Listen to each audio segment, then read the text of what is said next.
ମୁଁ ସ୍ମିତା ଆପଣ ସମସ୍ତଙ୍କୁ ସ୍ୱାଗତ କରୁଛି ଲର୍ନ ଇନ୍ ପାଇପଲାଇନ୍ ଚ୍ୟାନେଲକୁ। ଏହି ଚ୍ୟାନେଲରେ ଆମେ ପାଞ୍ଚ ଧାଡ଼ିରେ ମହାପୁରୁଷଙ୍କ ଜୀବନୀ ବିଷୟରେ ଜାଣନ୍ତି।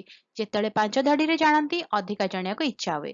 ଯଦି ଅଧିକା ଜାଣିବାକୁ ଇଚ୍ଛା ଅଛି କମେଣ୍ଟରେ ଜଣେଇବେ। ଆମେ କ'ଣ କରିବା ନା 10 ଧାଡ଼ି 15 ଧାଡ଼ି ବା ଲମ୍ବା ଏସେ ମହାପୁରୁଷଙ୍କ ବିଷୟରେ ନେଇକି ଆସିବା। ତାହେଲେ ଆଜିର ଭିଡ଼ିଓରେ ଆମେ ଜାଣିବା ଆଉ ଜଣେ ମହାପୁରୁଷଙ୍କ ଜୀବନୀ ମାତ୍ର 5 ଧାଡ଼ିରେ। ଆଲେସାଣ୍ଡ୍ରୋ ଭୋଲ୍ଟା 1745 ମସିହାରେ ଜନ୍ମଗ୍ରହଣ କରିଥିଲେ। ସେ 1800 ମସିହାରେ ପ୍ରଥମ ପ୍ରକୃତ ବ୍ୟାଟେରୀ ଉଦ୍ଭାବନ କରିଥିଲେ। ବୈଦ୍ୟୁତିକ ସମ୍ଭାବନାର ଏକକ ଭୋଲ୍ଟ ତାଙ୍କ ନାମରେ ନାମିତ ହୋଇଛି।